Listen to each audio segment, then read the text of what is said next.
Hi guys, this is Somojit Bonik and welcome to my channel MBBS med kit with Bonik. तो इस वाले video में हम लोग एक्सक्लूसिवली डिस्कस करेंगे रेगुलेशन ऑफ ग्लूकोनियोजेनेसिस के बारे में। तो आई थिंक आपने पिछले वाला दो जो वीडियो था ग्लूकोनियोजेनेसिस के ऊपर पार्ट 1 एंड पार्ट 2 वाला वीडियो, होपफुली आपने वो देख लिया है। अगर आपने अभी तक वो वीडियो नहीं देखा तो फटाक से जाओ, आई बटन पर लिंक दिया हुआ है, वहां से वीडियो को देख लो, क्योंकि वो देखने के बाद आपको ग्लूकोनियोजेनेसिस का कॉन्सेप्ट एकदम आसानी से समझ में आएगा। ठीक है, तो चलिए अब हम डिस्कस कर लेते हैं ग्लूकोनियोजेनेसिस के बारे में। ग्लूकोनियोजेनेसिस में जो रेट डिटरमाइनिंग स्टेप होता है वो मेनली होता है 4 स्टेप्स। ठीक है, वो 4 स्टेप्स कौन कौन सा है एंड वो 4 स्टेप्स जो होते हैं उनको रेगुलेटिंग एंजाइम्स कौन कौन सा है वो मैंने पहले ही बता दिया था, फिर से मैं बता दे रहा हूं। यहाँ पर ये देखो की एंजाइम्स कौन कौन सा है। First one is pyruvate carboxylase, क्या करता है, कार्बन डाइऑक्साइड ऐड करता है। ठीक है, कुछ इस तरह से ऐड करता है। ठीक है, पाइरूवेट में carbon dioxide. Second one is पेप्सिक, मतलब फॉस्फोइनॉल पाइरूवेट कार्बोक्सिकाइनेज। ठीक है, ये क्या करता है, ऑक्सालो एसीटेट से ऑक्सालो एसीटेट से क्या करता है, एक कार्बन डाइऑक्साइड निकाल देता है। निकाल देने के बाद किस में कन्वर्ट हो जाता है ऑक्सालो एसीटेट, ये देखो पेप में, मतलब फॉस्फोइनॉल पाइरूवेट में। एंड काइनेस किस लिए है, मतलब के फॉर काइनेस किस लिए है, क्योंकि ये एक एटीपी को तोड़ देता है। ठीक है, इसलिए फॉस्फोइनॉल पाइरूवेट कार्बोक्सिकाइनेस। इसके बाद हम आते हैं फ्रुक्टोज 1,6-bis फॉस्फेटेज। ये जो ग्लाइकोलाइसिस में हम लोग जो पढ़े थे इस स्टेप में जो एंजाइम था वो डिफरेंट एंजाइम है, लेकिन ये वाला एंजाइम भी यहाँ पर रेट डिटरमाइनिंग स्टेप में काम में आता है। And glucose 6 phosphatase. ठीक है, ये 4 स्टेप्स और 4 की एंजाइम्स है ग्लूकोनियोजेनेसिस में। तो चलिए इन डिटेल में देख लेते हैं ग्लूकोनियोजेनेसिस का रेगुलेशन को। और इसके साथ मैं लिख दे रहा हूं यहाँ पर ग्लूकोनियोजेनेसिस का जो रेगुलेशन होगा, ठीक है, रेगुलेशन होगा वो दो पार्ट में मैं बताऊंगा आपको। First one is enzymatic regulation. ठीक है, एंजाइमेटिक रेगुलेशन मतलब एंजाइम में कोई इनिबिटर एक्टिवेटर काम में आता है तब। And second point is hormonal regulation. ठीक है, हार्मोनल रेगुलेशन, ये 2 पॉइंट के अंदर मैं बताऊंगा।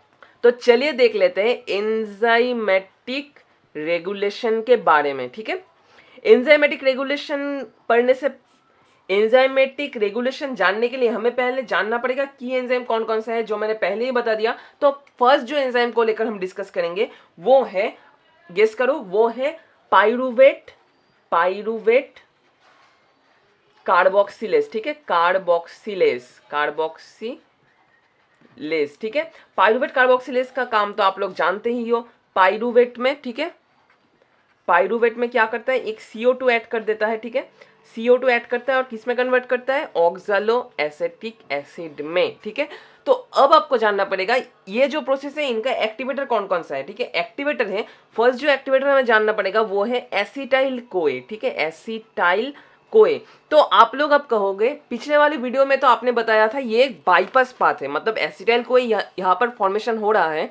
अगर ये पाइरूवेट से एसिटाइल कोए फॉर्मेशन हो जाए तो पाइरूवेट से कैसे ऑक्सालो एसिटेट फॉर्मेशन होगा। तो ये बात को अब तुम सोचो, ग्लूकोनियोजेनेसिस कब होता है, किस टाइम पे ग्लूकोनियोजेनेसिस कॉन्डक्ट होता है। ये कॉन्डक्ट होता है स्पेशली तब जब हम स्टर्नस कोई एक्सरसाइज कर रहे हैं, जब हमारे ब्लड में ग्लूकोज कम हो। ठीक है, तो अब तुम सोचो जब हम एक्सरसाइज कर रहे हैं तो तब तो हमें एनर्जी चाहिए, और एनर्जी हमें कहाँ से मिलेगा, एनर्जी हमें मिलेगा कहाँ से, एनर्जी हमें मिलेगा क्रेब्स साइकिल से।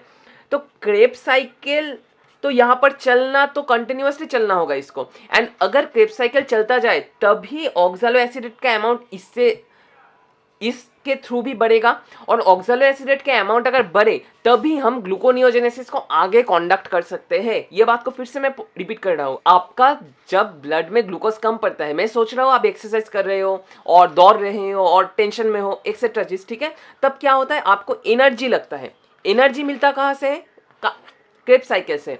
एंड क्रेब्स साइकिल जब कॉन्डक्ट होता है तभी तो ऑक्सालो एसिटिक एसिड और ऑक्सालो एसिडेट का अमाउंट बढ़ेगा। अगर क्रेब्स साइकिल चलता रहे, अगर चलता रहे तभी बढ़ेगा। अगर ऑक्सालो एसिडेट का अमाउंट बढ़ता जाए तो क्या होगा, रिवर्स वे में ग्लूकोज का अमाउंट भी बढ़ेगा।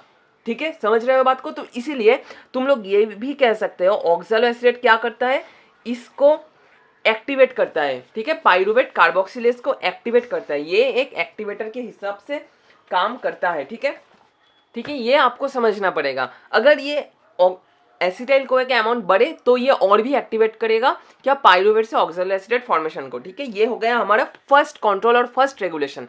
सेकंड रेगुलेशन जो हमें जानना पड़ेगा किसके बारे में, पेप्सी के, ठीक है, पेप्सी के बारे में, मतलब फॉस्फोएनॉल पाइरूवेट कार्बोक्सी काइनेज, इसके बारे में हमें जानना पड़ेगा। तो चलिए छोटा मोटा करके ये देख लेते हैं।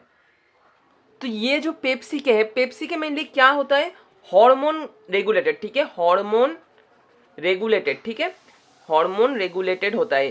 पेप्सिके को कौन कौन सा हार्मोन, ठीक है, पेप्सिके को कौन कौन सा हार्मोन रेगुलेट करते हैं, वन इज T3, ठीक है, T3 एंड T4 ये इसको रेगुलेट कर सकते हैं, ठीक है, जो मैं हार्मोनल रेगुलेशन में और भी डिटेल्स में आपको बताऊंगा, मतलब थायरॉक्सिन, ठीक है, थायरॉक्सिन इसको रेगुलेट करता है। अब तुम सोचो थायरॉक्सिन जिनका ज्यादा होता है उन वो लोग क्या होते हैं, थायरॉक्सिन जिनका ज्यादा होता है उनका क्या होता है, वो थोड़ा थिन होते हैं, पतला होते हैं। क्यों, अगर ये पेप्सिके को हाईली एक्टिवेट करता है तो क्या होगा, जो ऑक्सैलो एसिटेट मतलब एसिटाइल कोए से जो भी ये ऑक्सैलो एसिटेट फॉर्म करेगा वो तो डायरेक्ट चला जाएगा किसमें, ग्लूकोनियोजेनेसिस में। तो हर एक प्रोडक्ट क्या करेगा, ग्लूकोनियोजेनेसिस का अमाउंट इतना बढ़ेगा कि स्टोर्ड ग्लाइकोजन भी स्टोर्ड नहीं रहेंगे, कोई एमिनो एसिड भी सिंथेसिस नहीं होगा, ये नहीं होगा, ठीक है। तो ये पॉइंट आपको याद रखना होगा, ठीक है। आई थिंक आपने समझ लिया है ये पॉइंट। अगर आपको अभी भी समझ नहीं आया तो don't forget to comment in the comment section, क्योंकि इस वाले टॉपिक को लेकर मैं और एक वीडियो से वो आपको समझा दूंगा, ठीक है। ये सेकंड पॉइंट हमारा हो गया। थर्ड पॉइंट क्या होगा, थर्ड पॉइंट जो हमारा होगा, थर्ड पॉइंट हमारा होगा फ्रुक्टोज 1,6-बिस फॉस्फेटेज, फॉस्फेटेज, ठीक है। तो ग्लाइकोलाइसिस वाले वीडियो को अगर आपने अभी तक नहीं देखा तो आई बटन पे लिंक दिया हुआ है, देख लो, क्योंकि वहां पर मैं एक रिएक्शन आपको बताया था। कौन सा रिएक्शन, वो है जो रिएक्शन के बारे में मैं बोल रहा हूं वो है ये रिएक्शन, जो ग्लूकोज 6 फॉस्फेट है उसमें उससे जब फ्रुक्टोज 6 फॉस्फेट होता है एंड फ्रुक्टोज 6 फॉस्फेट से जब फ्रुक्टोज 1,6-बिस फॉस्फेट होता है, वो इस रिएक्शन के थ्रू होता है। मैं यहाँ पर दिखा रहा हूँ आप लोगों को, ठीक है।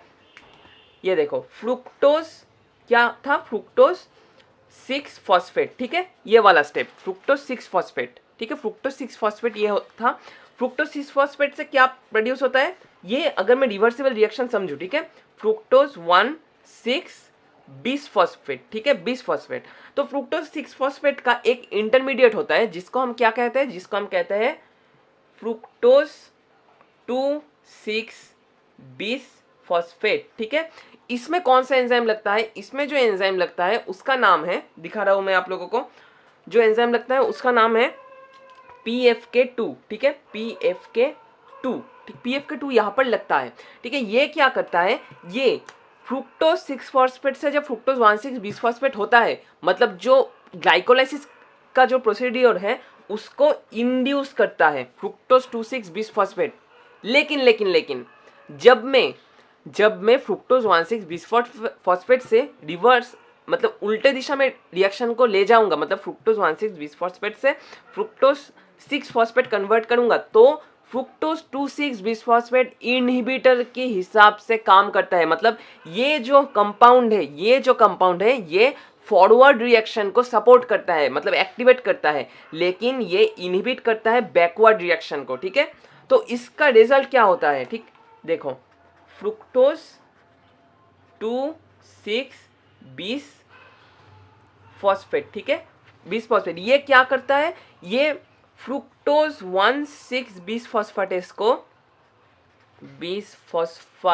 को ये इनहिबिट करता है, ठीक है, ये आपको याद रखना होगा, ठीक है, फ्रुक्टोज 2,6-बिस फॉस्फेट। और इसको और एक जो चीज इनहिबिट करता है आप लोग समझो, फॉस्फोफ्रुक्टोकाइनेज टाइप 2 क्या करता है, ये रिएक्शन को इंड्यूस करता है। मतलब अगर इसका एक्टिविटी बढ़ जाए, मतलब फॉस्फोफ्रुक्टोकाइनेज टाइप 2 का एक्टिविटी बढ़ जाए तो क्या होगा, फ्रुक्टोज 2,6-बिस फॉस्फेट का एक्टिविटी बढ़ेगा। अगर फ्रुक्टोज 2,6-बिस फॉस्फेट का एक्टिविटी बढ़ा और अमाउंट बढ़ जाए तो क्या होगा, ये फ्रुक्टोज 1,6-बिस फॉस्फेटेस को इनहिबिट करेगा। तो हम तो ये भी कह सकते हैं फॉस्फोफ्रुक्टोकाइनेज टाइप 2 भी इसको इनहिबिट करता है, मतलब फ्रुक्टोज 1,6-बिस फॉस्फेटेस को इनहिबिट करता है। बात को समझो, ये मैं रिपीट कर दिया हूँ ऑलरेडी, ठीक है। तो ये समझो, ये दो चीज क्या करेंगे, फ्रुक्टोज 1,6-बिस फॉस्फेटेस को इनहिबिट करेंगे।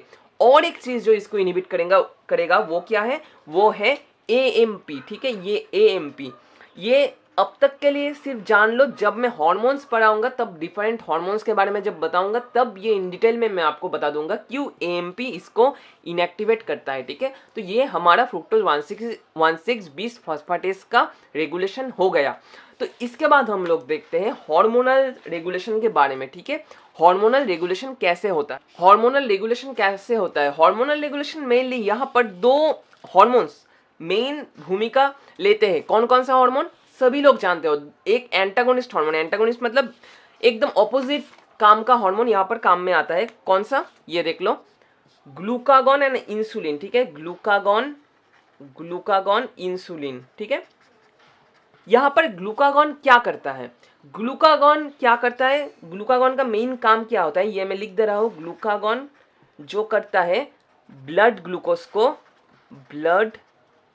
ग्लूकोज का अमाउंट को बढ़ाता है। ग्लूकागॉन समझ रहे हो ना? ग्लूकागॉन ब्लड ग्लूकोज को बढ़ाता है एंड ये ब्लड ग्लूकोज को बढ़ाने के लिए ग्लूकोनियोजेनेसिस को इंड्यूस करता है ग्लूकागॉन। और ऑपोजिट में ये अगर तुम सोचो, ये मैं एक पिक्चर से समझा रहा हूँ, ये सोचो तुम ब्लड स्ट्रीम है और ये एक सेल है, ठीक है। तो ग्लूकागॉन क्या करेगा? ग्लूकागॉन करेगा यहाँ पर जो स्टोर्ड ग्लूकोज है सेल में, इसको बाहर भेज देगा। मतलब यहाँ पर ब्लड ग्लूकोज को इंक्रीज करेगा। और एक चीज है यहाँ पर इंसुलिन क्या करेगा? इंसुलिन करेगा यहाँ पर अगर ग्लूकोज बढ़ जाए ब्लड में तो उसको अंदर घुसाएगा। तो ग्लूकागॉन जो काम करता है, इंसुलिन उसका ऑपोजिट काम करता है, ठीक है। तो इंसुलिन हम लोग क्या कह सकते हैं? इंसुलिन ग्लूकोनियोजेनेसिस को इनहिबिट करेगा। ये बहुत इंपॉर्टेंट पॉइंट है, ये आपको समझना ही पड़ेगा। एंड ये क्या करेगा? सेलुलर ग्लूकोज अपटेक को, ठीक है, सेलुलर ग्लूकोज अपटेक को बढ़ाएगा, मतलब इंक्रीज करेगा, ठीक है। तो ये हार्मोनल रेगुलेशन है। और कुछ पॉइंट जो मैंने मिस कर दिया है यहाँ पर वो मैं आपको बता रहा हूँ। यहाँ पर मैंने बताया था ना पेप्सी के बारे में। पेप्सिके को क्या होता है? पेप्सिके का और एक चीज इंड्यूस करता है, मतलब और एक चीज पेप्सिके को इंड्यूस करता है। वो क्या है? अगर हमारे ब्लड में ग्लूकागॉन, ठीक है, ग्लूकागॉन बाय इंसुलिन, इन दोनों का कॉन्सेंट्रेशन हाई हो तो ये जो सिग्नल भेजेगा वो क्या करेगा? पेप्सिके को इंड्यूस करेगा और पेप्सिके को एक्टिवेट करेगा। क्यों? आप लोग सोचो, ग्लूकागॉन क्या करता है? ग्लूकोनियोजेनेसिस बढ़ाता है और इंसुलिन क्या करता है? ग्लूकोनियोजेनेसिस घटाता है। तो ग्लूकागॉन का अमाउंट अगर बढ़ जाए इंसुलिन से तो वो क्या करेगा? ऑब्वियसली पेप्सिका को इंड्यूस करेगा ताकि वो ग्लूकोनियोजेनेसिस करे, ठीक है। ये पॉइंट जो इंपॉर्टेंट है, ठीक है।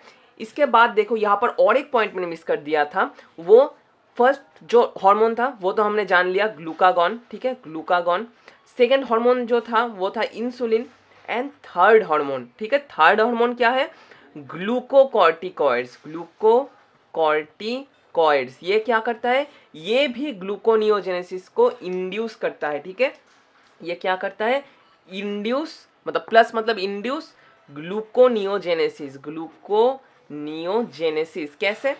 ये जो होता है ये और एक चीज को इंड्यूस करता है और एक चीज को एक्टिवेट करता है जिसे हम कहते हैं क्या? होता है लीवर एमिनो ट्रांसफरेज को, ठीक है, लीवर एमिनो ट्रांसफरेज को, ठीक है, ट्रांसफरेज को, ठीक है।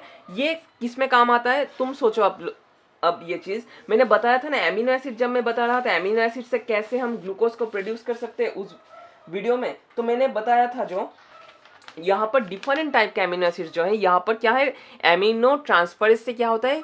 ये एलानिन से पाइरूवेट प्रोड्यूस हो सकता है। एंड डिफरेंट टाइप का जो एमिनो एसिड वो ये एमिनो ट्रांसफरेज से डिफरेंट इंटरमीडिएट में कन्वर्ट हो सकते हैं।